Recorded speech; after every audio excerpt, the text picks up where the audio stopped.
Most widows are sedated 2 hours after the funeral. I wasn't. I was sitting on the floor of my dead 8-year-old's room, clutching a teddy bear that held the voice of his killer. The killer was downstairs in my living room, drinking single malt scotch and accepting condolences for the boy he murdered. He thought he was the grieving father of the year. He didn't know I was upstairs, listening to the recording of him mixing the poison. He thought he had buried the truth. He was wrong. But before the bear, before the recording, and before the rage that would eventually burn my entire life to the ground, there was just the smell. The house smelled like a florist shop had exploded inside a mausoleum. It was that sickly, sweet, cloying scent of white lilies mixed with the damp, earthy stench of the mud clinging to the hem of my black dress. I hated it. I wanted to scrub the air with bleach. I was sitting on the edge of our king-sized bed, staring at a stain on the carpet.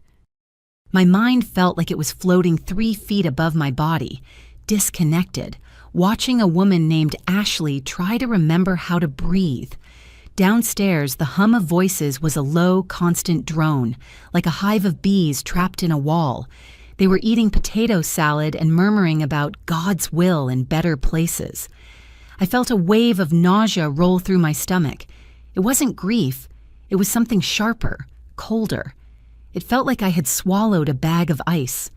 I stood up, my knees cracking, and walked to the bedroom door.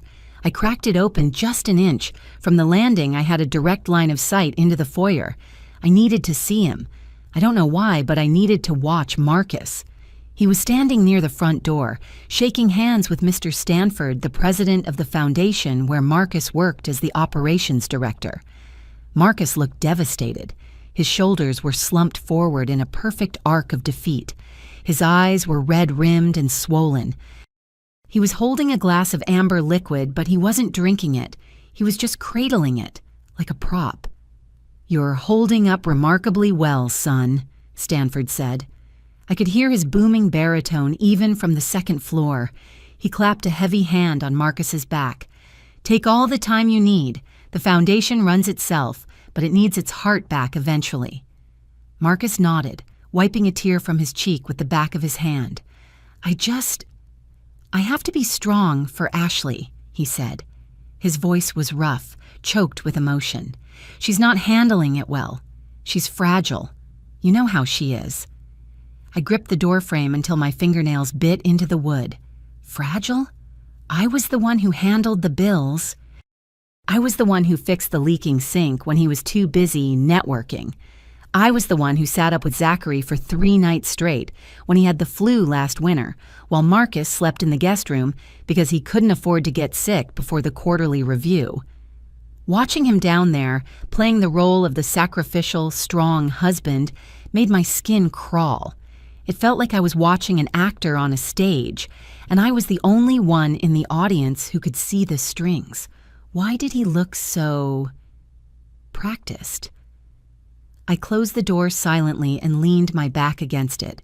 My heart was hammering against my ribs, a frantic, erratic rhythm that had nothing to do with sorrow. It was adrenaline. It was the biological alarm system screaming that a predator was in the house. I looked at the framed photo on the nightstand, Zachary holding his track trophy, grinning with that gap-toothed smile that used to light up the entire kitchen. He had been healthy. He had been a ball of kinetic energy, running, jumping, scraping his knees. And then, in 2 months, he had withered away. The doctors called it a rare congenital cardiac anomaly, a sudden failure. I walked over to the bed and sat down heavily. I picked up the photo. "Rare," I whispered. The word tasted like ash. I remembered the way Marcus had insisted on handling the medication during those last weeks. He had been so adamant. "Let me do it, Ash. You're tired. Go sleep. I'll give him his vitamins." Vitamins. That's what he called them. I shook my head, trying to dislodge the thought. It was crazy. It was grief madness. Husbands don't poison their sons. Fathers don't act for an audience at a wake. I was losing my mind. That had to be it. I was just looking for someone to blame because the reality that my son was gone and the universe didn't care was too big to swallow. If you're watching this video, tell me where you're from or what time it is for you. My phone started vibrating on the quilt beside me. The sound was a harsh, angry buzz against the silence of the room. I stared at it. I didn't want to talk to anyone. I didn't want to hear another, "I'm so sorry for your loss," from a distant cousin or a neighbor I hadn't spoken to in 3 years. I let it buzz 3 times. On the 4th, I glanced at the screen. Ms. Vance. Zachary's teacher. I frowned. I had just seen her downstairs 40 minutes ago. She had been crying over the open casket, her face blotchy and raw. She had looked more devastated than half the family. Why was she calling me now? I picked up the phone, sliding my thumb across the green icon. Hello? Ashley? Her voice wasn't normal. It wasn't the polite, teacherly tone she used during parent-teacher conferences. It was a whisper, a terrified, jagged whisper that sounded like she was cupping her hand over the microphone. "Ms. Vance?" I sat up straighter. "What's wrong? Are you still downstairs?" "No," she hissed. "Listen to me. Do not speak. Just listen. I don't have time." I heard a sound in the background on her end, a heavy metal clank, like a door closing in the distance, followed by the hum of an industrial fan. Her breathing was rapid, shallow, bordering on hyperventilation. "I need you to come to the school," she said, "right now, immediately." The school? I looked at the clock. It was 7:30 at night. It was pouring rain outside. "Ms. Vance, I can't. The funeral was today. I have people here. I can't just—" "Ashley, please." Her voice cracked, pitching up into a desperate squeak before she forced it back down to a whisper. "I found something. I went back to the classroom to clear out his desk before the cleaners came tomorrow. I found something in the back of his drawer, something you need to see with your own eyes." "What is it?" I asked. My grip on the phone tightened. "Just tell me." "I can't tell you over the phone. It's dangerous." Dangerous? The word hung in the air between us, heavy and absurd. What could be dangerous in a 3rd-grade classroom? "Meet me in the teacher's lounge," she continued, her words tumbling over each other. "The side door near the cafeteria is open. Park on the street, not in the lot. And Ashley—" There was a pause, a hesitation that chilled me more than the rain hitting the window. "Do not tell Marcus."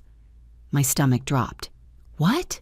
"Don't tell your husband," she begged. "Don't tell anyone. Just come, please. If you ever love that boy, come right now." The line went dead. I stared at the black screen of my phone. The silence in the bedroom was sudden and absolute. My heart was no longer just hammering. It was trying to punch its way out of my chest. Don't tell Marcus. Why would she say that? She was a teacher. She was a rule follower. She was the kind of woman who color-coded her lesson plans. For her to be whispering about danger and secrecy, something was fundamentally wrong. I stood up. The lethargy that had been weighing me down all day evaporated. In its place was a sharp, vibrating instinct. It was the same instinct that woke me up 3 seconds before Zachary cried out from a nightmare. It was a mother's instinct, and right now it was screaming that I had to go. I walked to the bathroom and splashed cold water on my face. I looked at myself in the mirror. My eyes were red, my skin pale and waxy. I looked like a ghost. Good. I could use that. I needed a reason to leave, a reason that Marcus wouldn't question, a reason that played into his narrative of me being the broken, fragile wife. I grabbed my purse. I checked my pockets, keys, phone. I took a deep breath, trying to slow my pulse. I had to go downstairs. I had to look him in the eye and lie. And for the first time in 10 years of marriage, the thought of looking my husband in the eye terrified me. I opened the bedroom door and stepped out onto the landing. The noise from downstairs had quieted down a bit. Some of the guests must have left. I walked down the stairs, my hand sliding along the polished banister. Every step felt heavy, deliberate. I turned toward the front porch. The heavy oak door was open, letting in the cool, damp night air. Marcus was standing there, leaning against the railing, still talking to Mr. Stanford. The porch light cast long, distorted shadows across the wet floorboards. Marcus had a cigarette in his hand. I stopped. Marcus didn't smoke. He hated smoking. He used to lecture his brother about it for hours. Since when did he smoke? "It's about the liquidity, Stanford," Marcus was saying, his voice lower, stripped of the grief-stricken wobble I had heard earlier. "Once the probate clears, the trust dissolves into the guardian account. It's automatic." "Just make sure the paperwork is airtight," Stanford replied, lighting a cigar. "We don't need auditors sniffing around the foundation's assets because of a personal tragedy." "It's handled," Marcus said. He took a drag, his eyes narrowing as he looked out at the rain. "The kids' medical expenses were a drain, but the insurance payout plus the trust, it sets us up for the expansion." I froze in the hallway. The kid. Not Zachary. Not my son. The kid. And medical expenses were a drain? I felt like I had been slapped. I took a step back, my heel clicking on the floor. Marcus's head snapped toward me instantly. The cold calculation vanished from his face so fast it was like watching a magic trick. His features softened, his shoulders slumped, and the cigarette disappeared behind his back. "Ash," he said, his voice instantly tender. "Honey, what are you doing out of bed? You should be resting." He walked toward me, crossing the threshold back into the house. He reached out and touched my arm. His hand was warm, but his fingers dug in just a little too hard. It wasn't a caress, it was a restraint. I stammered. I didn't have to fake the tremor in my voice. "I have a migraine. It's blinding, Marcus. I think I left my prescription in the glove box of the car. Or maybe I need to go to the 24-hour pharmacy. We're out of the strong stuff." Marcus frowned, his brow furrowing in concern. "Oh, sweetheart, you poor thing. The stress is just eating you alive, isn't it?" He turned to Stanford, who was watching us with a pitying smile. "She gets these terrible headaches, stress-induced. She's just so delicate right now." "I need to go get them," I said, taking a step toward the door. "I just need some fresh air, too. The house, the flowers. I can't breathe in here." Marcus moved in front of me, blocking the path. It was subtle, casual, but he was a solid wall of muscle between me and the exit. No, absolutely not," he said, shaking his head. "You are in no condition to drive, Ashley. Look at you, you're shaking. You're barely standing upright." He cupped my cheek with his hand. His palm smelled like nicotine and expensive cologne. "I'll go. You go back upstairs, lie down, and I'll run to the pharmacy for you. I don't want you on the road in this rain." Toxic benevolence. He was wrapping his control in a layer of sugar so thick it almost choked me. If I let him go, I would be trapped here, and he would come back with pills and watch me take them until I was unconscious. "I really need the drive, Marcus," I said, forcing myself to look into his eyes. They were blue, clear, and utterly empty of the warmth he was projecting. "Please, I just need 15 minutes alone. I feel like I'm suffocating with all these people staring at me." I pulled away from his hand, feigning a sudden spike of pain. I pressed my fingers to my temples and groaned. "God, it hurts." "I just want to sit in the quiet car and get the medicine myself. Please, let me have this," Mr. Stanford chimed in. "Let her go, son. Sometimes a little air is the best medicine. Don't smother her."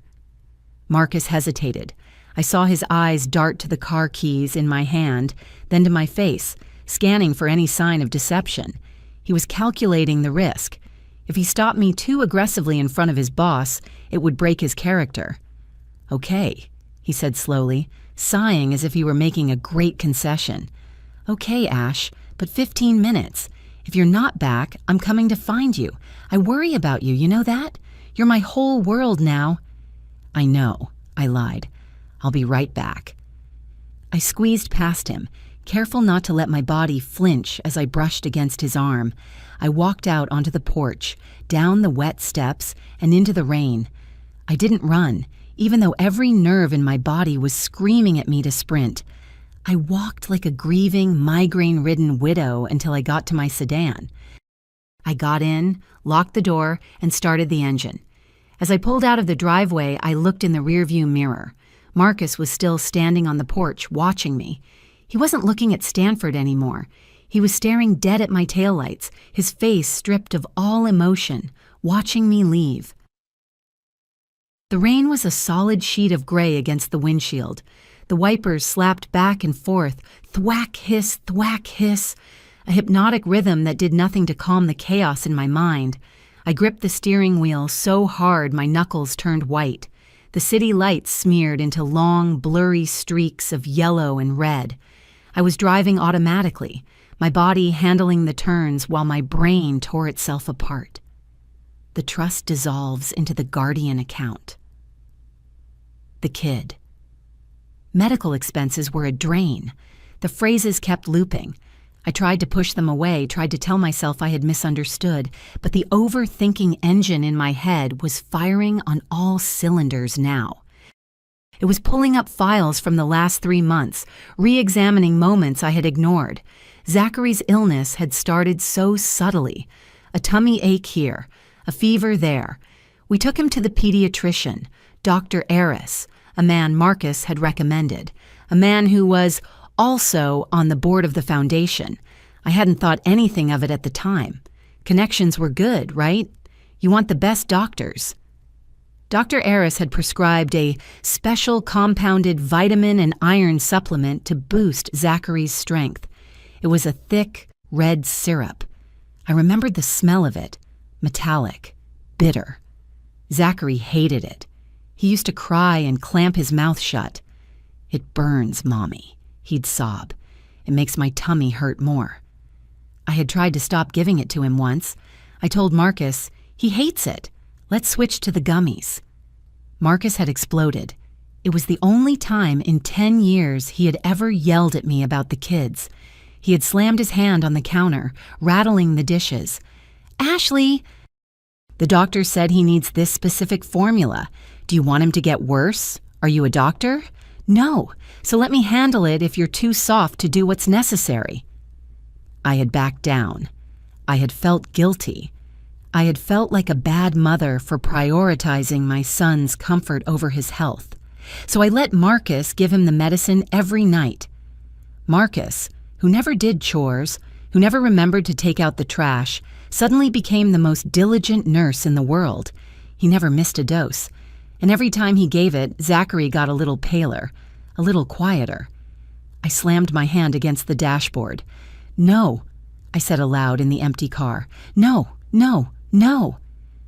But the doubt was a weed, and its roots were cracking the pavement of my reality. Why did Marcus insist on a closed casket? He said it was because Zachary looked too peaceful. It would break people's hearts. But was it? Or was it because he didn't want anyone looking too closely at the skin, the fingernails? Why was Stanford so involved? Why was he at the house so often in the last month, whispering with Marcus in the study, and now Ms. Vance? Don't tell Marcus. She knew. She knew something.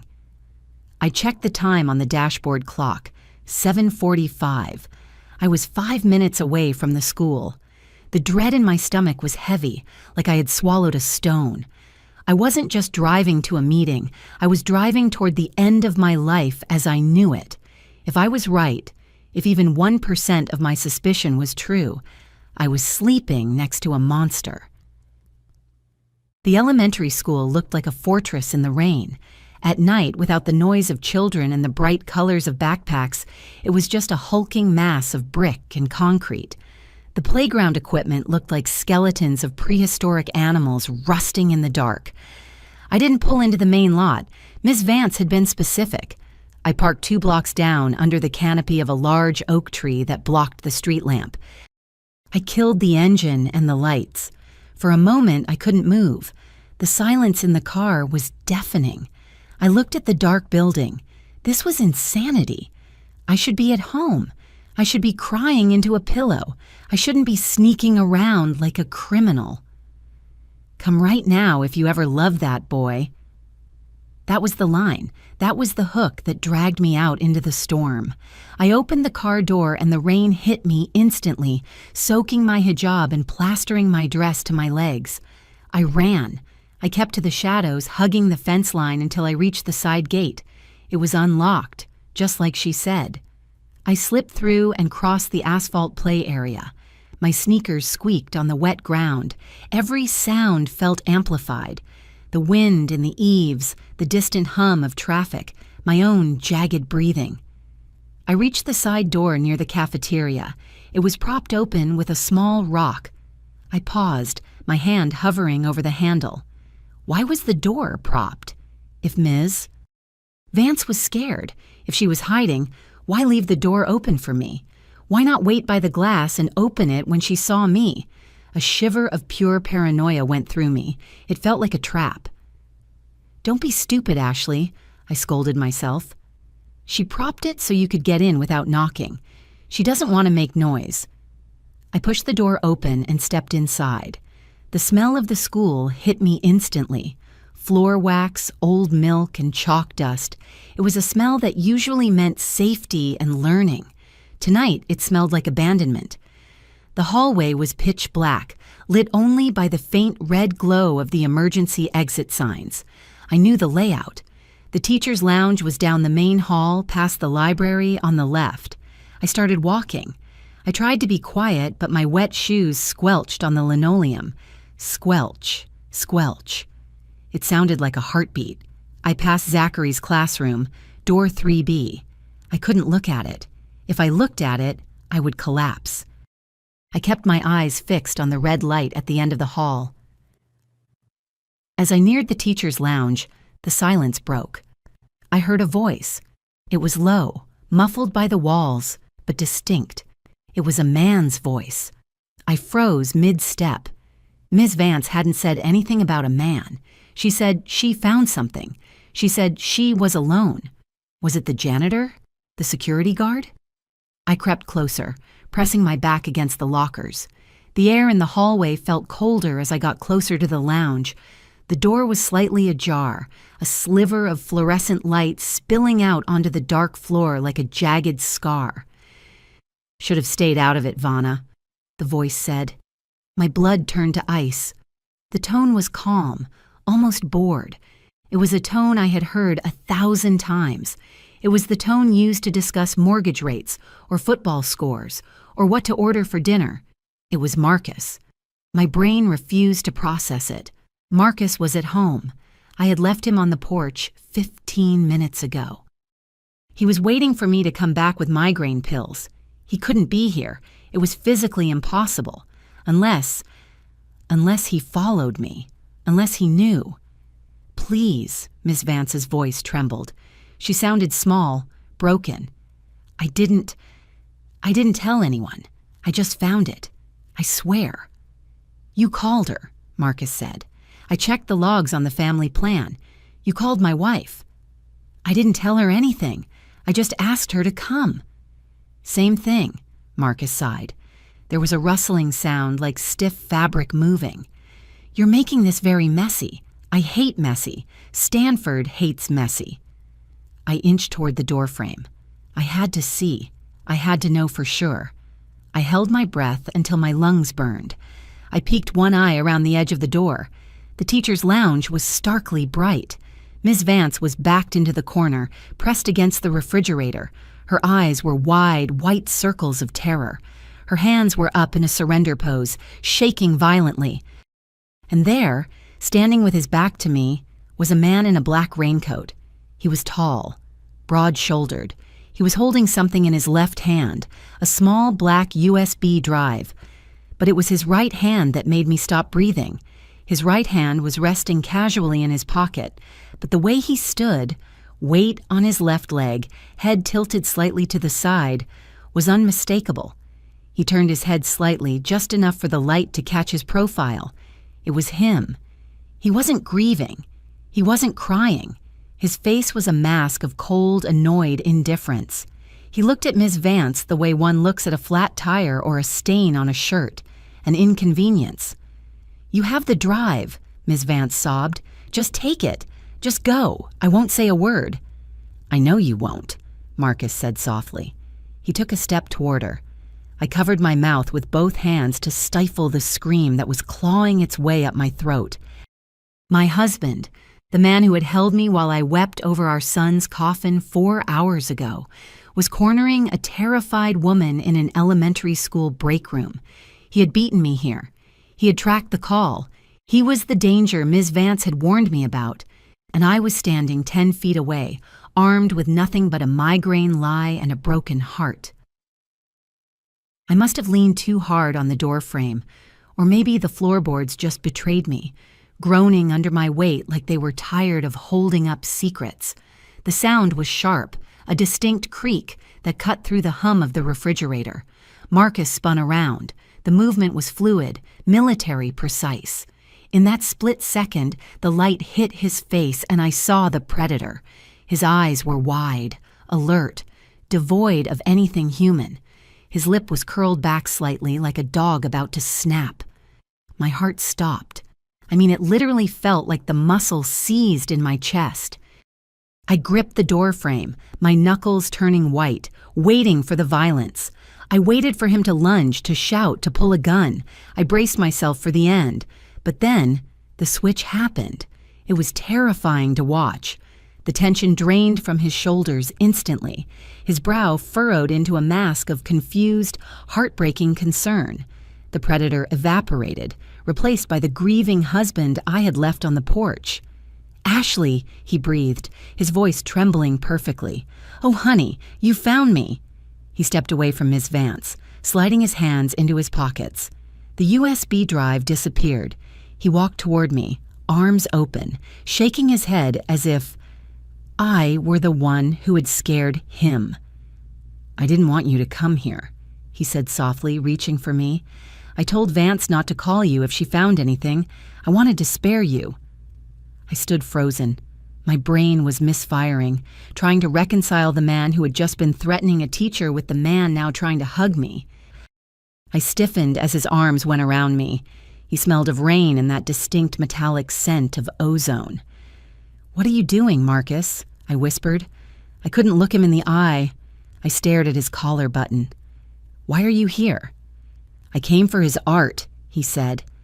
The lie was smooth, polished like a stone. He pulled back and looked at me with watery eyes. "Vance called me. She said she was cleaning out the desks and found his portfolio, the drawings, the watercolors. I couldn't bear the thought of you seeing them being thrown in a trash bag tomorrow. I wanted to bring them home safe before you woke up." He gestured to a cardboard box on the table. It was filled with papers. "I was just telling Ms. Vance how much he loved her class," Marcus continued, his voice cracking. He turned to the teacher. "Weren't we, Vanna?" I looked at Ms. Vance. She was still pressed against the refrigerator, her face the color of old paper. She was shaking so hard her teeth were almost chattering. Her eyes darted from Marcus to me, wide and desperate. "Yes," she squeaked. She cleared her throat, forcing a swallow. "Yes, Mr. Bowman was... He was just collecting Zachary's things. He's a very devoted father." She was lying. I could see the terror radiating off her like heat waves. She was looking at Marcus the way a mouse looks at a snake. "See?" Marcus squeezed my shoulder. His grip was firm, possessive. "Come on, Ash, let's go home. This place, it smells like him. It's not good for your head." Marcus steered me toward the door. His hand was on the small of my back, guiding me, pushing me. It felt like a gun barrel. "You grab the box, honey," he said to me, pointing at the cardboard container of drawings. "I'll get the door. Vanna, thank you for everything, truly. You've been discreet." The emphasis on the word discreet was slight, but it hit the room like a hammer. I picked up the box. My hands were trembling so badly the papers rustled. I turned to follow him. Marcus was already halfway into the dark hallway checking his phone, confident that he had won, confident that his performance had held. I took a step, but Miss Vance moved. She didn't walk, she surged. She crossed the 3 feet between us in a blur of motion. She grabbed my arm, her fingers digging into my bicep with a strength that shocked me. "Your hijab," she whispered loudly for Marcus's benefit. "It's crooked, dear. Let me fix it." I froze. Marcus stopped in the doorway and turned back, his eyes narrowing. "What's going on?" he asked. "Just fixing her scarf, Mr. Bowman," Vance said, her voice high and brittle. "The rain messed it up. She can't go out looking like this." She reached up, her cold, clammy hands fumbling with the fabric around my neck. Her eyes locked onto mine. They were screaming. There was no color in her face, just pure, distilled fear. I felt her hand slide down the side of my neck. I felt paper. A small, crumpled ball of paper was being shoved into the folds of my hijab, right against my collarbone. "Be strong, Ashley," she whispered, her lips barely moving. Then she mouthed a single word. No sound, just the shape of the letters. "Run." She stepped back, her hands dropping to her sides. There, much better. Marcus stared at her for a second too long. He was calculating. He was wondering if he had missed something. My heart hammered against the crumpled paper hidden against my skin. If he searched me, if he saw it. "Thanks, Vanna," Marcus said finally. His voice was cold again. "We're leaving now. Don't stay late. It's dangerous at night." "I know," she whispered. I walked out of the room without looking back. I couldn't. If I looked at her again, I would break, and if I broke, we were both dead. The walk to the car was a blur. Marcus held an umbrella over me, playing the perfect gentleman, shielding me from the storm while I clutched the box of my dead son's drawings. We took his car. He insisted. "Leave yours," he said. "I'll have Stanford's guy pick it up tomorrow. You're too upset to drive." I didn't argue. I couldn't argue. I just got into the passenger seat of his black SUV and stared at the dashboard. The interior smelled of leather and the peppermint mints he always chewed. It was a smell I used to associate with safety, with family road trips. Now it smelled like a cage. Marcus started the engine and pulled out onto the wet street. He didn't speak. He turned on the radio. Classical music filled the cabin, some heavy, brooding cello piece. It was loud, too loud. I sat with my hands clenched in my lap, feeling the sharp edge of the paper scratching my neck. I wanted to reach up and grab it, to read it right there, but I couldn't move. Marcus was watching me. I could feel his gaze flickering over to me every time we passed under a streetlight. "You scared me, Ash," he said softly, breaking the silence. I flinched. "I'm sorry," I managed to say. I needed to see where he spent his days. The pills weren't enough." "I know," he sighed. He reached over and placed his hand on my knee. His palm was heavy. "But you have to trust me. I'm handling everything. The foundation, the funeral, the finances. I'm doing it all for us. So you can heal. Heal." The word sounded obscene coming from his mouth. I looked at his hand on my knee. It was a strong hand, manicured nails. No wedding ring.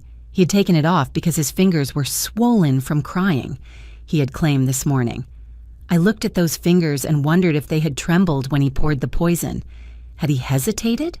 Or had he just measured out the dose with the same steady precision he used to balance the checkbook? "I trust you," I lied. The words tasted like bile. "I'm just tired, Marcus. I feel like I'm going crazy." "You're not crazy," he said, squeezing my knee. "You're just grieving. It makes us imagine things, makes us paranoid. That's why I need you to stay home, stay in bed. Let me take care of the world." The threat was veiled, but it was there. Stay in bed or else.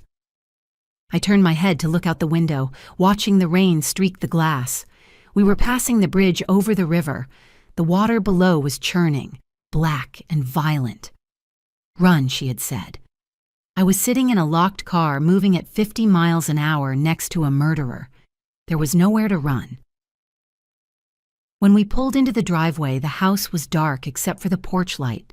The last of the guests were gone. The silence of the house felt heavy, waiting for us. Marcus cut the engine. "Go on up," he said. "I'm going to make you some tea, with the special honey you like. It'll help you sleep." Special honey. Poison. Panic flared in my chest.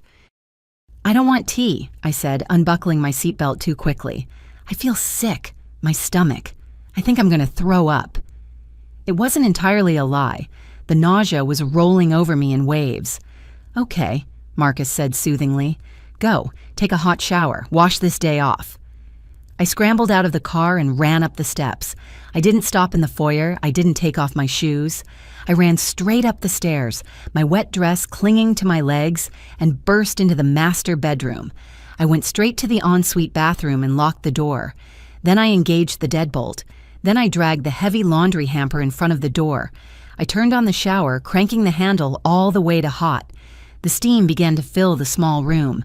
I turned on the sink faucet too, letting the water roar. I needed noise. I needed to mask the sound of my own breathing. My hands were shaking so badly I could barely undo my hijab. I pulled the pins out, ripping the fabric until it fell to the tiled floor. There it was, a small crumpled ball of yellow notebook paper, stuck to the damp skin of my neck. I peeled it off and smoothed it out on the granite vanity. The handwriting was jagged, hurried. It looked like it had been written in the dark. It wasn't a heart attack. I saw the toxicology report on the desk before he shredded it. High levels of digitalis. He made me change the grades to hide the absences. He's dangerous. Check the bear. Zachary told me he hid a secret in the bear. Destroy this note. I read it 3 times. Digitalis, foxglove. It caused heart failure. It mimicked natural causes if you didn't look for it. Check the bear. I stared at the paper. My reflection in the mirror was gaunt, wild-eyed. I wasn't crazy. I wasn't paranoid. My husband had murdered our son with heart medication disguised as vitamins. I grabbed the note and shoved it into my mouth. I chewed the dry paper, gagging on the taste of ink and fear, and swallowed it. I couldn't leave it in the trash. He checked the trash. He checked everything. I waited 5 minutes. I splashed hot water on my face until my skin was red. I wrapped a towel around my head. I opened the bathroom door. The bedroom was empty. I could hear Marcus downstairs in the kitchen, the clinking of a spoon against a ceramic mug. He was making the tea. I had 2 minutes, maybe 3. I slipped out of the master bedroom and crept down the hall to Zachary's room. The door was closed. I turned the knob slowly, praying the hinges wouldn't squeak. They held their breath. I slipped inside and closed the door behind me. The room smelled like cedar and stale air. It was exactly as he had left it. The Lego fortress on the floor, the glow-in-the-dark stars on the ceiling. And there, sitting on the bed against the pillows, was the bear. It was a generic brown teddy bear, worn from years of hugging. One eye was scratched. It looked innocent. I grabbed it. It felt light. Normal. Check the bear. I turned it over. The fur on the back was matted. I looked closer at the central seam. It was crooked. The thread was a slightly different shade of brown, thicker than the factory stitching. It looked like someone, a child, had sewn it up with clumsy, desperate hands. I didn't have scissors. I patted my pockets. Nothing. I looked around the room. I couldn't go back to the bathroom for the scissors. Marcus might see me in the hall. I ran to the desk. Pencils, markers, glue sticks. Useless. Then I remembered. The nail clippers. I had left a pair on his dresser last week after trimming a hangnail. I scanned the dresser. There, amidst the action figures, a small silver pair of clippers. I grabbed them and sat on the floor, my back against the bed. I jammed the jaw of the clippers into the thick thread on the bear's back. It was tough nylon. I squeezed. Snap. One stitch broke. My fingers were slippery with sweat. I dug the clippers in again. Snap. I ripped the seam open with my fingers, tearing the fabric. White stuffing spilled out onto my lap like snow.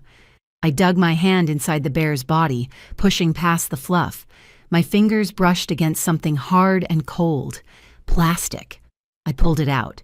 It was a small, rectangular digital voice recorder, a spy toy. We had bought it for him at the Science Museum gift shop a year ago. He used to run around recording his investigations of the cat. I held it in my palm. It was small, black, and terrifying. I stared at the tiny play button. My thumb hovered over it. If I pressed this, there was no going back. If I pressed this, I wasn't just suspecting my husband, I was catching him. I pressed it. There was a burst of static, then a rustling sound, then a small, weak voice. "My tummy hurts really bad today," Zachary whispered. The audio was grainy, but it was him. "Dad gave me the red stuff again. It tastes like pennies. Bitter pennies." I slapped a hand over my mouth, tears instantly flooding my eyes. "I told him I didn't want it," the voice continued. "He got mad. His face got all scary. He said I have to be strong, but I don't feel strong. I feel sleepy." Silence, just the sound of breathing. Heavy, wet breathing. Then a door opening. Footsteps. Heavy boot steps. I heard the distinct click of a lighter. Marcus. Then Marcus's voice, clear, close. He must have been standing right next to the bear. "Yeah, Stanford, I'm doing it now." Pause. "No, he's out cold. The dose was double tonight. He won't wake up." My world shattered. The floor dropped out from under me. "Look, stop worrying," Marcus said, his voice arrogant, annoyed. "The grandfather clause in the trust is clear. If the beneficiary dies before age 10, the assets revert to the legal guardian. That's $5 million, Stanford. Enough to cover the embezzlement and buy your silence." Pause. I know it's grim, but the kid was a drain. He was weak. Better this way. We start fresh. Just make sure the coroner is paid off. The recording ended with a beep. I sat there in the dark, surrounded by superhero posters and spilled stuffing. The kid was a drain. $5 million. Double the dose. He hadn't just killed him, he had farmed him. He had harvested my son for cash to cover up his own crimes. I wasn't sad anymore. The grief that had paralyzed me for days vanished, burned away by a white-hot, blinding rage. I stood up. I shoved the recorder into my bra, right against my heart. I wasn't going to drink his tea. I wasn't going to sleep. I was going to destroy him. Suddenly, the doorknob jiggled. "Ashley?" Marcus's voice came from the hallway. "Are you in there? Why's the door closed?" He sounded close. Too close. And the toxic benevolence was gone. His voice was hard, suspicious. I looked at the window. I couldn't face him. If I looked at him now, I would kill him with my bare hands, and I would lose. He was stronger than me. I had to run. The doorknob didn't just jiggle. It twisted violently, metal grinding against metal. "Ashley?" Marcus's voice came through the wood, muffled but distinct. I heard a noise. "What was that? Did you fall?" I stood frozen in the center of the room, clutching my chest where the recorder burned against my skin. My eyes darted to the door. I hadn't locked it. I had just clicked it shut. "Lock it," my brain screamed. "Lock it now or you die." I lunged forward, tiptoeing in my socks, and turned the small brass thumb turn on the handle. Click. The sound was tiny, softer than a whisper, but in the silence of the house, it sounded like a gunshot. The twisting stopped instantly. "Why did you lock the door, Ashley?" The concern in his voice was evaporating, replaced by a cold, hard edge. The toxic benevolence was slipping. He wasn't the worried husband anymore. He was the manager dealing with an insubordinate employee. I'm changing," I stammered, backing away toward the window. My voice shook so hard it sounded like I was vibrating. I spilled the tea. "I'm just changing out of the dress." "Open the door, honey," he said. It wasn't a request. I'll help you clean it up. You shouldn't be alone right now. You're hysterical. You're imagining things. Imagining things. I had his confession in my bra. Just give me a minute, I shouted, trying to buy time. Open it, Ashley, now. He pounded on the door, one hard, solid thud that made the superhero posters on the wall shiver. Don't make me break it down, he yelled. I'm doing this for your own good. You're having a breakdown. Open the goddamn door. My heart was beating so fast I could feel it in my throat, a frantic, fluttering bird. He knew. He knew I was in here, and he knew I wasn't changing. He had heard the recording. Or maybe he just sensed the shift in the air, the smell of my fear. I looked at the heavy oak door. It would hold him for maybe 30 seconds, maybe a minute if he didn't want to hurt his shoulder. I turned to the window. It was my only way out. I ran to the window and unlocked the latch. I shoved the sash up. It stuck. Of course it stuck. The humidity had swollen the wood. Ashley! Thud, thud. The wood around the doorframe splintered with a sickening crack. I gritted my teeth and shoved upward with everything I had. My shoulders burned. Move, damn it! With a screech of protesting paint, the window flew up. The storm exploded into the room. Rain lashed my face, cold and biting. The wind howled, drowning out the sound of Marcus's rage on the other side of the door. I climbed onto the radiator and swung my leg over the sill. I looked down. It was dark, pitch black. The only light came from the lightning flickering in the clouds above. Below me, the sycamore tree swayed violently in the wind.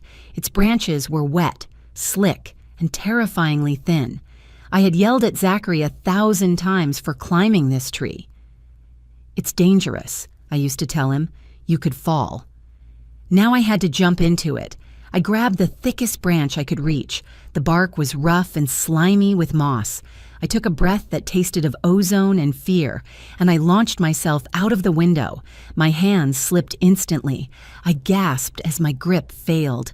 I slid down the branch, the rough wood tearing the skin off my palms. My hips slammed into a lower fork of the tree with a bone-jarring impact that made me see stars. I scrambled, kicking my legs wildly, trying to find purchase. My dress, my expensive funeral dress, caught on a snag.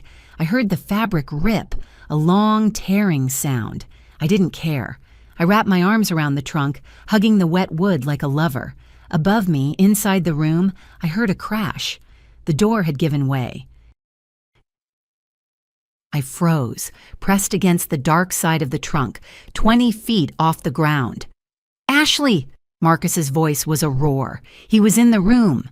I saw his shadow stretch across the wet lawn below as he stepped into the light of the bedroom.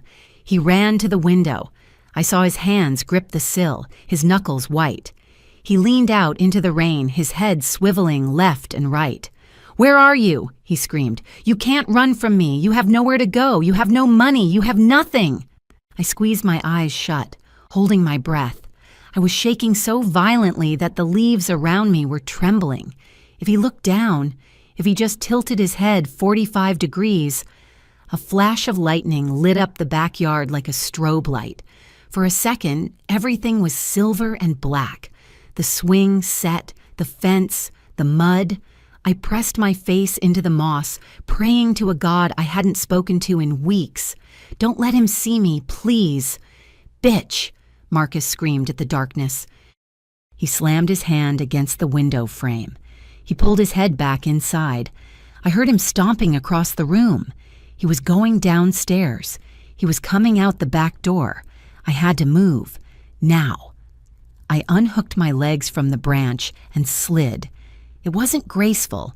It was a controlled fall. I scraped my chest, my arms, my thighs. I hit the ground hard, my feet sinking ankle-deep into the freezing mud of the flower bed. I fell forward onto my hands and knees. The impact jarred my teeth. I scrambled up, wiping mud from my eyes. I didn't have shoes. I had kicked them off in the bedroom. I was barefoot in the mud. The back door of the house slammed open. A beam of light from a heavy flashlight cut through the rain, sweeping the yard. I ran. I didn't think about where. I just ran away from the light. I sprinted toward the back gate, the one the gardener used. My feet slipped on the wet grass. I could feel stones and twigs digging into my soles, but the adrenaline was a powerful anesthetic. I felt the impact, but not the pain. Not yet. I threw the latch on the gate and burst out into the alleyway behind our subdivision.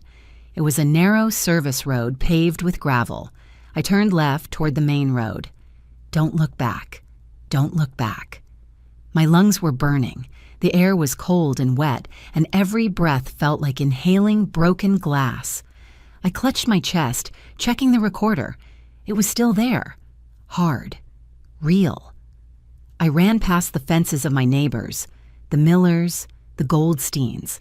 I saw the warm glow of their living room windows. I saw televisions flickering. I wanted to bang on their doors. I wanted to scream for help, but I couldn't. Marcus was the HOA president. He was the guy who organized the block parties. He was the guy who loaned Mr. Miller his power washer. If I showed up on their doorstep, barefoot, bleeding, and hysterical, accusing St. Marcus of murder, would they believe me? Or would they call him? Marcus, your wife is here. She's not well. I couldn't risk it. He had spent years building this facade.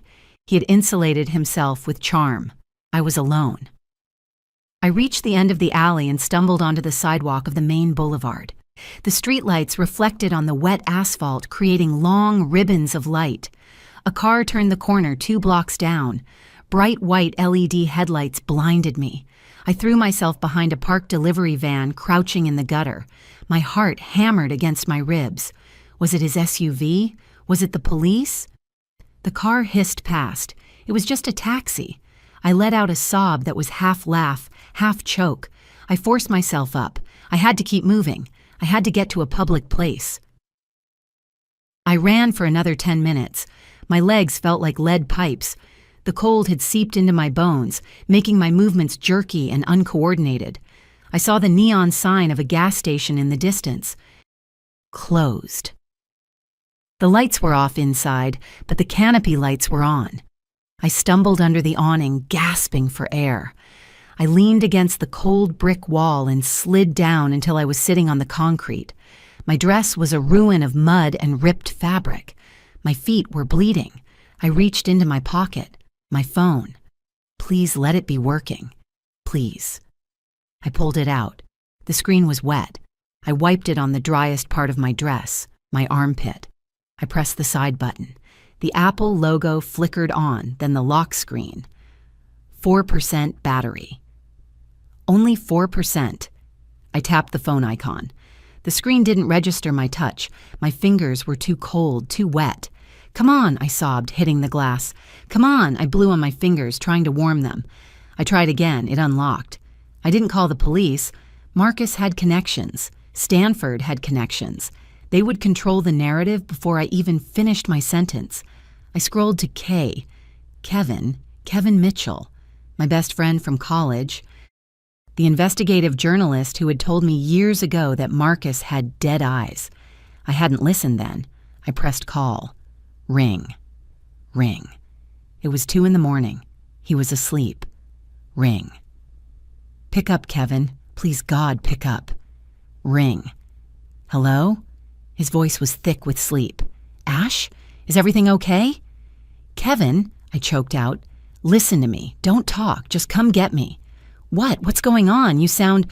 Marcus killed Zachary, I whispered, the words rushing out. He poisoned him. I have proof. I have a recording. He's chasing me. The silence on the other end was absolute. Then the sound of bedsheets rustling violently. Where are you? Kevin's voice was instantly sharp, awake. Tell me exactly where you are. The Shell station on Highland, the one near the old bridge. It's closed. I'm hiding under the awning. Kevin, he's coming. I can't stay here. I'm leaving now. Stay out of sight. Don't hang up. I have to, I said, watching the battery icon turn red. My phone is dying. Just hurry. Ashley, wait! The screen went black. I shoved the dead brick of a phone back into my pocket. Now I was truly alone. I pulled my knees to my chest, trying to conserve heat. I was shaking uncontrollably. It wasn't just the cold, it was the adrenaline crash. My body was realizing how much pain it was in. My hands were raw. My feet throbbed. I watched the road. Every set of headlights that appeared in the distance made my stomach drop. A blue sedan passed. Not him. A pickup truck. Not him. 10 minutes passed. It felt like 10 years. I kept replaying the recording in my head. The kid was a drain. He had called our son a drain, a financial liability. I squeezed my eyes shut. I focused on the anger. I needed the anger. It was the only thing keeping me warm. Then I saw it.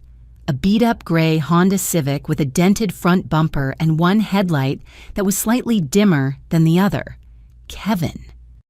I scrambled up, my frozen joints protesting. I waved my arms. The car swerved into the gas station lot, tires screeching on the wet concrete. It pulled up right in front of me. The passenger door flew open. "Get in!" Kevin yelled. I dove into the seat. The warmth of the heater hit me like a physical blow. It smelled like old coffee and stale cigarettes, the best smell in the world. I slammed the door shut. "Go," I said, my teeth chattering. "Go, go, go." Kevin didn't ask questions. He stomped on the gas. The car fishtailed slightly on the slick pavement, then gripped and shot out onto the road. I looked back. The gas station was empty. No black SUV, no police. I slumped back against the seat, clutching the seatbelt. I looked at Kevin. He was wearing a t-shirt and pajama bottoms, his hair a mess. He looked terrified. He looked at my muddy, bleeding feet, then at my face. "Ashley," he whispered, "you look like you've been through a war." "I have," I said. I reached into my bra and pulled out the small black recorder. I held it up in the dashboard light. "But I have the weapon." We drove in silence for 20 minutes. Kevin kept checking the rearview mirror, his eyes darting back and forth like a metronome. I was shivering in the passenger seat, clutching the heater vent with my good hand. My other hand was wrapped in a greasy rag Kevin had found in the glove box, the blood slowly seeping through the cotton. Kevin reached out and turned on the radio. He needed noise to fill the void. I think he was afraid that if the car was too quiet, I would start screaming and never stop. A soft rock station was playing. Then, the music cut out. The sudden silence made my stomach lurch. "We interrupt this broadcast for a breaking news update," the announcer said. His voice was grim, professional. "Police are currently on the scene at Oak Creek Elementary, where a body has been discovered on the pavement near the east wing." I stopped breathing. The air in the car felt suddenly thin, insufficient. Preliminary reports identify the deceased as a faculty member, a 34-year-old female found by the night security patrol. Authorities are treating the incident as a probable suicide, citing a fall from the roof of the main building. No foul play is immediately suspected. A sound ripped out of my throat. It wasn't a scream. It was a jagged animal noise of pure despair. "No," I sobbed, slamming my head back against the headrest. "No, no, no, they killed her. Kevin, they killed her." "Oh my God," Kevin whispered, gripping the steering wheel. "It wasn't suicide," I yelled, turning to him, grabbing his arm with my bloody hand. "I left her there. She saved me and I left her there to die. Marcus was there. He pushed her." "I know he pushed her." The guilt hit me harder than the cold. I had walked out. I had taken the box of drawings. I had let Marcus lead me away while she stood there, trembling, knowing she was about to be erased. Authorities are withholding the name pending family notification. The radio continued. Kevin reached over and snapped it off. I curled into a ball, pulling my knees to my chest. I rocked back and forth, the seatbelt cutting into my neck. I had thought escaping was the victory. I was wrong. Escaping just meant I was the only loose end left. Kevin's safe house was a dusty one-bedroom apartment on the south side of the city that had belonged to his uncle. It smelled of stale tobacco and mothballs. The blinds were yellowed and brittle. I sat on the sagging beige sofa, staring at a water stain on the ceiling. I had showered. I was wearing a pair of Kevin's oversized sweatpants and a flannel shirt that smelled like cedar. Kevin was sitting at the small dinette table, his laptop open. The digital recorder was plugged into it via a USB cable. He had headphones around his neck. "It's clear," Kevin said, rubbing his eyes. "The audio is clear. We have him admitting to the dosage. We have him talking to Stanford about the money." "Then let's go to the police," I said. My voice was raspy. "Let's go right now. Let's arrest him." Kevin spun his chair around. He looked tired. He looked old. "Ash, listen to me. This is Stanford we're talking about. He owns half the city council. He has judges on his payroll. If we walk into a precinct with a digital file, do you know what happens?" "They arrest the murderer," I said stubbornly. "No," Kevin said gently. "They confiscate the evidence. Then it gets lost, or corrupted, or Stanford's lawyers claim it's a deep fake. AI voice generation is perfect now, Ash. A recording isn't a smoking gun anymore. It's just noise." I stared at him. "So what? We do nothing? Ms.? Vance is dead on the pavement and we do nothing?" "We need physical proof," Kevin said. "We need the bottle, the poison, or the financial trail, something they can't delete." I stood up. The grief that had been drowning me for the last hour began to harden. It crystallized into something sharp and cold in my chest. "He said he incinerated the bottle," I said, remembering the recording. "But he's arrogant. He kept the bear. He kept the drawings. He keeps trophies." "He might have kept a backup stash," Kevin mused, "or the paperwork for the offshore accounts." I walked to the window and peeked through the slats of the blinds. The street below was empty. "I don't just want him in jail, Kevin," I said. My reflection in the glass looked different. The soft suburban mother was gone. The eyes staring back were hollow and hard. "Jail is too easy. He thinks he's a king. He thinks he's smarter than everyone. I want to break him. I want him to lose his money, his reputation, his freedom. And then I want him to know it was me." Kevin looked at me for a long moment. He nodded slowly. "Okay, then we stop running. We start hunting." It took 3 days for the bruising on my feet to fade enough to walk without limping. 3 days of pacing the small apartment while Kevin worked on the laptop. "I can't just hack the foundation," Kevin muttered on the third afternoon. He was surrounded by empty energy drink cans. "Their firewall is military grade. Stanford is paranoid." "Don't hack the foundation," I said, looking over his shoulder. "Hack the trash." "What?" "The cleaning crew," I said. "Marcus complains about them constantly. He says they're invisible idiots. He never looks at them. He never checks their badges." Kevin typed furiously. "Sparkle City Services, low-bid contractor." "Okay, let's see." He didn't use a magic code breaker. He went to their employee portal and clicked "Forgot Password." He entered the generic admin email address he found on their LinkedIn page. The security question popped up. "What city were we founded in?" "Seriously?" Kevin laughed. "It's in the name." He typed Sparkle City. "Access granted."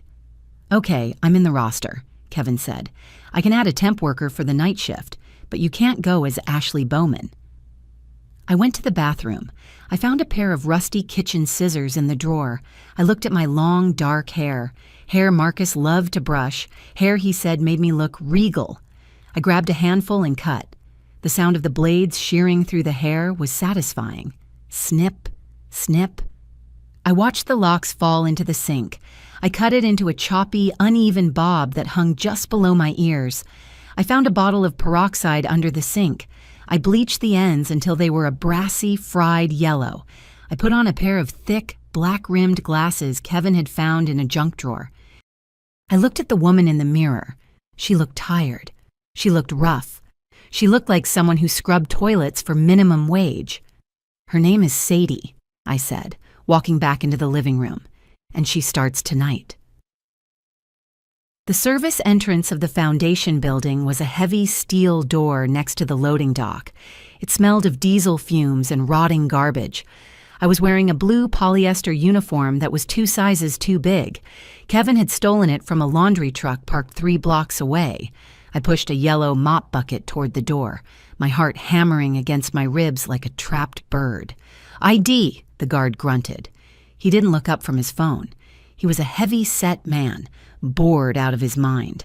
I handed him the laminated badge Kevin had printed at a local copy shop. It looked cheap. It felt cheap. The guard took it. He scanned it. Beep. Red light. My stomach dropped to my feet. "Run!" my brain screamed. He knows. "Machine's acting up again," the guard muttered. He hit the side of the scanner with his fist. Whack! He swiped it again. Beep. Green light. "Go ahead," he mumbled, tossing the card back onto the counter. "Floor 12 is a mess. Someone spilled coffee everywhere." "Yes, sir," I mumbled, pitching my voice low and scratchy.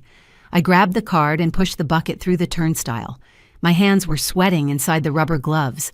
I was in. I took the freight elevator up. The metal box rattled and shook. I watched the numbers climb.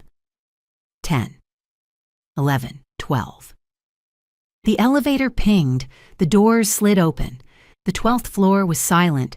The carpet was plush, absorbing the sound of the bucket's wheels. The air was cool and smelled of money, leather, mahogany, and expensive HVAC filters. I pushed the cart down the hall. I kept my head down. I knew the layout. I had been here for Christmas parties. I had stood in this hallway holding a glass of champagne while Marcus bragged to his colleagues. I reached the double mahogany doors at the end of the hall. A gold plaque read, "Marcus Bowman, Director of Operations." I swiped the key card. It clicked. I pushed the door open and stepped into the lion's den. The office was exactly as I remembered it. Minimalist. Cold. A massive glass desk dominated the center of the room. Behind it, a panoramic window offered a view of the city skyline, a view Marcus claimed he deserved. I parked the cart against the wall to block the door slightly. I went straight to the large abstract painting on the north wall. It was a chaotic swirl of reds and blacks that Marcus had bought for $10,000 because an art critic told him it was bold. I gripped the frame and swung it away from the wall. There it was, a brushed steel wall. Safe. My breath hitched. I stared at the keypad. 4 digits. Kevin had suggested a brute force hacker tool, but we didn't have time. I had to guess. I tried his birthday. 9/12. Psst. Red light. I tried our anniversary. 15. Red light. Incorrect passcode. 1 attempt remaining. 1 attempt. If I missed it, the system would lock down and alert security. I closed my eyes. Think like Marcus. What does Marcus love? Who does Marcus care about? He doesn't care about me. He doesn't care about his birthday. He cares about ownership. He cares about what he won, Zachary, but not Zachary the person, Zachary the asset, the inheritance. I punched in Zachary's birthday. 0317. Click. The green light flashed. The heavy steel door popped open an inch. I let out a shuddering breath and pulled it open.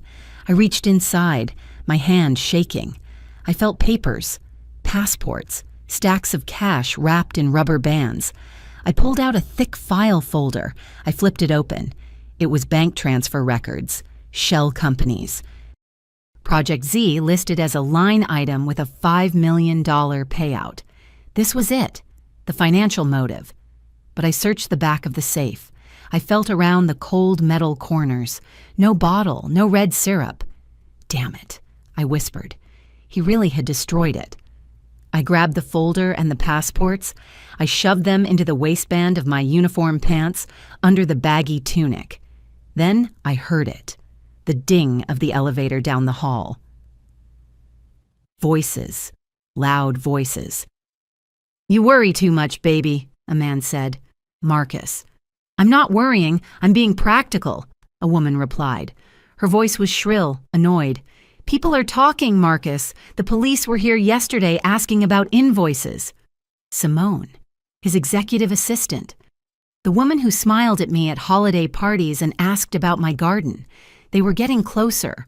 I looked at the door. I couldn't make it. If I went out now, I'd run right into them. I scanned the room. The desk? No, it was glass. They'd see my legs. The curtains, too sheer. The sofa, a large black leather Chesterfield against the far wall. I dove behind it, squeezing myself into the narrow gap between the leather back and the silk wallpaper. I pulled my knees to my chest and buried my face in my arms. The office door opened. "So let them ask," Marcus said, his voice booming into the room. He sounded confident, arrogant. I showed them the sanitized logs. They thanked me for my time. I heard the heavy thud of a briefcase hitting the desk, then the clinking of glass. He was pouring a drink. "But what about her?" Simone asked. "She's still out there, Marcus. She has the car." "She has nothing," Marcus scoffed. I heard the splash of liquid. "She's a mental case, Simone. She's running on fumes. She'll turn up in a shelter or a ditch in a week, and when she does, she'll just be the grieving mother who snapped. No one listens to crazy women." "I don't know," Simone said. "She looked focused at the funeral." "She looked medicated," Marcus corrected. "Come here." There was a silence, then the sound of rustling fabric. A low giggle. "You're terrible," Simone murmured. "I'm efficient," Marcus said. His voice dropped an octave, becoming that slippery, charming tone he used to use on me. "I cleared the path, Simone. The kid is gone. The wife is as good as gone. The money clears next week. We're going to hit the Amalfi Coast before the ink is dry." I squeezed my eyes shut, tears leaking out onto my uniform. He was planning a vacation. He had murdered our son, and he was planning a vacation with his mistress. "Did you really?" Simone's voice hesitated. "Did you really fix the bear thing? The teacher said something about a bear." "I told you," Marcus said, sounding bored. "I burned the teacher. I burned the evidence. I am the firewall, baby. Nothing gets through." "I burned the teacher." He admitted it. He admitted killing Vance. I reached into my pocket, my fingers brushing the record button on the small device I had taped there. I prayed it was picking this up. "Now," Marcus said. "Stop talking about dead people. You're ruining the mood." I heard a zipper. I bit my lips so hard I tasted blood. I wasn't just going to record them. I was going to ruin them. I stayed behind that sofa for 45 minutes. My legs fell asleep, turning into dead weights of tingling pins and needles. I listened to the wet, smacking sounds of their affair. I listened to them laugh about the stupid auditors. I listened to the ice clink in their glasses as they toasted to their future on the Amalfi Coast. Every sound was a lash against my skin. But I didn't close my ears. I let the hate marinate. I needed it to be concentrated, thick, and poisonous. Finally, the sounds of movement changed, the rustle of clothes, the zip of a dress. "Lunch at Le Bernardin?" Simone asked. "I'm starving." "Let's go," Marcus said. "I need to be seen. The grieving father needs to be seen picking at a salad." They left. The heavy door clicked shut. I waited 2 full minutes, counting the seconds by the thumping of my heart. 1 Mississippi, 2 Mississippi. I tried to stand. My knees buckled. I had to grab the back of the sofa to haul myself up, biting back a groan of pain. The room smelled of his cologne and her perfume, a sickening mix of musk and vanilla. I limped to the desk. It was spotless, organized, the desk of a man in control. I reached into the deep pocket of my cleaning tunic. My hand closed around the small, die-cast metal car. It was a red racer, chipped paint on the hood. Zachary had carried it everywhere. He had it in his pocket the day he died. I had taken it from the funeral home before they closed the casket. I placed the car right in the center of the glass desk. It looked small and violent against the pristine surface. A rusty toy in a sterile world. "Haunt him, baby," I whispered. I grabbed my mop bucket and pushed it out the door. I didn't run. I walked with the slow, invisible plod of the cleaning lady, right past the cameras, right out the service exit, and into the sunlight. Back at the apartment, Kevin and I huddled around his laptop like generals in a bunker. The screen showed a grainy fish-eye view of Marcus's living room. The smart home system was easier to crack than the bank, Kevin muttered, his fingers flying across the keyboard. He used the default installer password, arrogant prick. "He's home," I said, pointing at the screen. Marcus walked into the frame. He looked tired. He loosened his tie and threw his keys on the counter. He went straight for the scotch. Then he stopped. He walked over to the kitchen island. He picked something up. Through the camera resolution, it was just a red blur. But I knew what it was. The toy car. I hadn't just left one at the office. I had left the matching blue one, the one from the set, on his kitchen counter while he was at work. Kevin had slipped in through the back door I unlocked before I fled. Marcus stared at the toy. He looked around the empty room. "Hello?" he called out. The audio from the security camera was tinny. "Now," I said. Kevin hit a key. In the video, the living room lights flickered. Once, twice. Then they dimmed to 50%. Marcus froze. He looked up at the recessed lighting. He aggressively tapped the smart panel on the wall. The lights didn't respond. "Drop the temp," I ordered. Kevin slid a digital fader on his screen, setting thermostat to 55 degrees. On the screen, Marcus rubbed his arms. He poured a drink, his hand shaking slightly. He was a rational man. He was a man of science and numbers. He didn't believe in ghosts, but he was about to. We didn't let him sleep. For 3 nights, we watched him unravel. It was a slow, cruel disintegration. We watched him pace. We watched him yell at Simone on the phone, accusing her of playing tricks. "You're the only one who has the key," he screamed at her on night 2. "Stop moving his things. It's not funny, Simone." By night 3, he looked like a corpse. His skin was gray. Dark circles hung under his eyes like bruises. He was lying in bed, staring at the ceiling. It was 3 in the morning. "Cue the audio," I said. My voice was flat. I felt no pity. I watched a man who murdered his son for money lose his mind, and I felt nothing but a cold satisfaction. Kevin pressed play. Through the baby monitor system, which Marcus had never disconnected, a sound filled the master bedroom. It wasn't a scream. It was worse. It was Zachary's laugh, a bubbling, happy sound from a video we took at the beach 2 years ago. "Higher, Daddy, push me higher." Marcus sat bolt upright in bed. He scrambled backward, pressing himself against the headboard. He grabbed the lamp, wielding it like a club. "Who's there?" he shrieked. His voice cracked. "Show yourself." Kevin cut the audio. Silence. Then Kevin played the other clip, the one from the bear.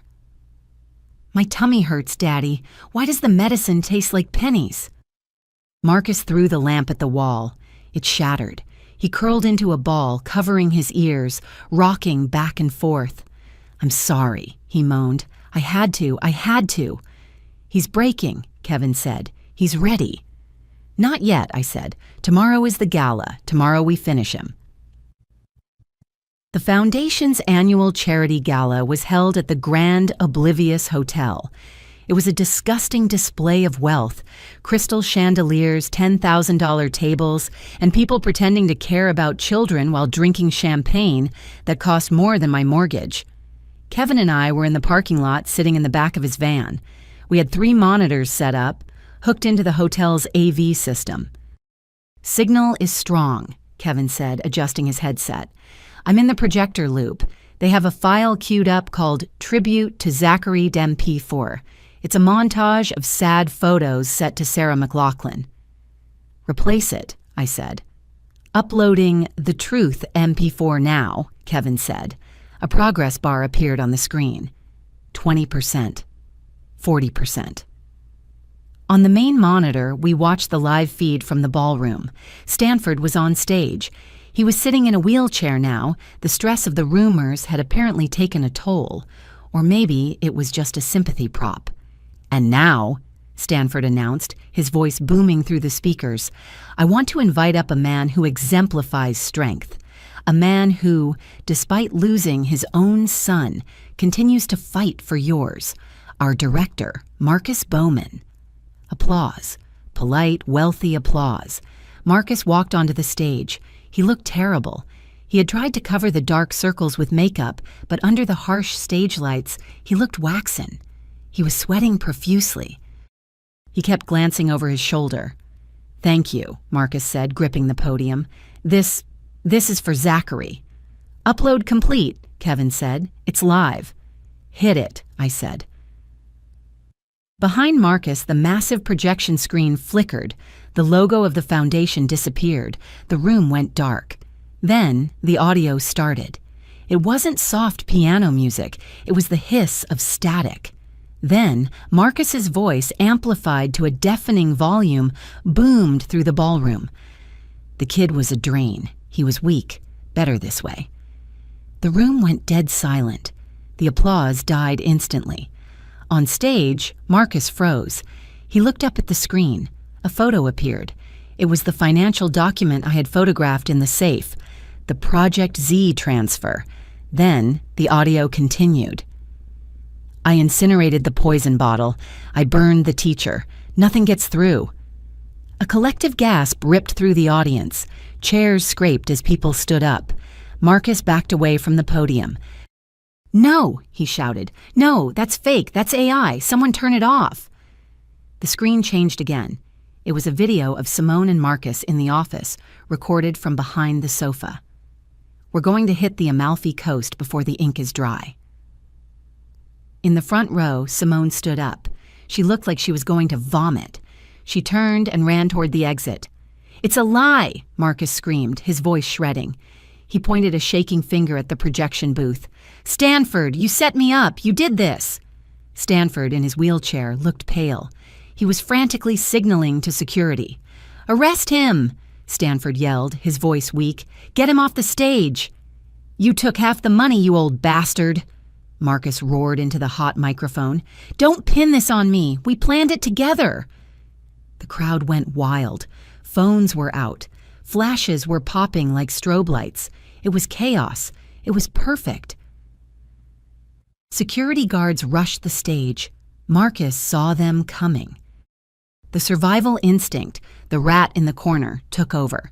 He threw the microphone stand at the first guard and jumped off the front of the stage. He shoved a waiter, sending a tray of champagne glasses crashing to the floor. "He's running," Kevin said. "Let's go." We scrambled out of the van. Marcus burst out of the hotel's side exit, sprinting toward the valet stand. He looked wild, his tuxedo torn, his eyes manic. He saw the valet holding the keys to a Porsche. He punched the kid in the face, grabbed the keys, and jumped into the car. "Stop him!" someone yelled. Marcus peeled out, tires smoking. He shot out onto the main road, running a red light. Sirens wailed in the distance. The police were already closing in. Kevin had sent the evidence packet to the district attorney 10 minutes before the video played. We jumped into Kevin's car and followed. We didn't have to go far. 2 miles down the road, at the entrance to the old drawbridge, the chase ended. The bridge was raising for a passing ship. The warning lights were flashing red. The gate was down. Marcus didn't stop. He couldn't stop. Or maybe he just didn't want to be caught. The Porsche smashed through the wooden gate at 80 miles an hour. It hit the rising concrete ramp of the bridge. The car launched into the air. It didn't make the jump. It clipped the edge of the other side, flipped mid-air, and crashed upside down onto the steel grating of the bridge deck. The sound was horrific, screeching metal and shattering glass. We pulled up behind the wall of police cars. I got out. I walked to the police line. The officers were swarming the wreck. They were pulling a man out. Marcus was alive, but he wasn't whole. The roof of the car had collapsed on his legs. His right leg, the one he used to stand so arrogantly in the office, was crushed. It hung at a sickening angle, ruined. He was screaming, a high, thin sound of absolute agony. He looked up as they dragged him onto the stretcher. Through the blood and the tears, his eyes locked onto mine. I was standing under the yellow streetlight, my short hair blowing in the wind, wearing my jeans and a simple jacket. I didn't look away. I watched him realize that I was still standing. He reached a hand out toward me, trembling. "Ash!" I turned my back on him. "It's over," I said to Kevin. "Let's go home." The leg didn't make it. Gangrene set in from the dirty metal of the bridge. Marcus lost it just above the knee. He sits in a wheelchair in a 6x8 cell now, awaiting trial. The district attorney is seeking the death penalty. They say he cries at night. They say he asks for his wife. I haven't visited. Stanford had a stroke 3 days after the arrest. He's paralyzed on his left side, drooling into a cup in a state-run nursing facility because the government seized every dime of his assets. As for the money, the $5 million plus the rest of the embezzled funds, it was a legal nightmare. But Kevin is stubborn. He dug through shell companies until he proved the money belonged to Zachary's trust. The court awarded it to me. I stood in the bank and looked at the balance, $5,200,000. It felt like blood money. I couldn't spend a cent of it on myself. So I bought the big Victorian house on the corner of Elm Street, the one with the huge oak trees and the wraparound porch. We spent a month fixing it up. We painted the rooms bright yellow and sky blue. We filled it with books and toys and soft beds. Yesterday, we hung the sign above the front gate. The Zachary House. A sanctuary for children.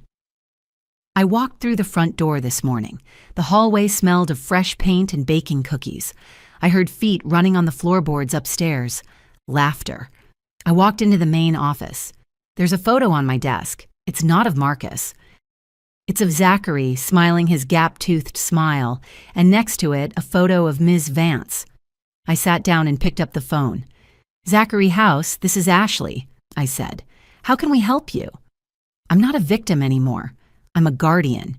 And for the first time since I found that bear, the silence in my head isn't heavy. It's peaceful. If this story resonated with you, leave a like and consider subscribing.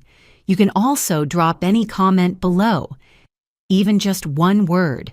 Maybe tell me where you're watching from or what time it is right now. Sometimes one word is enough to say you were here.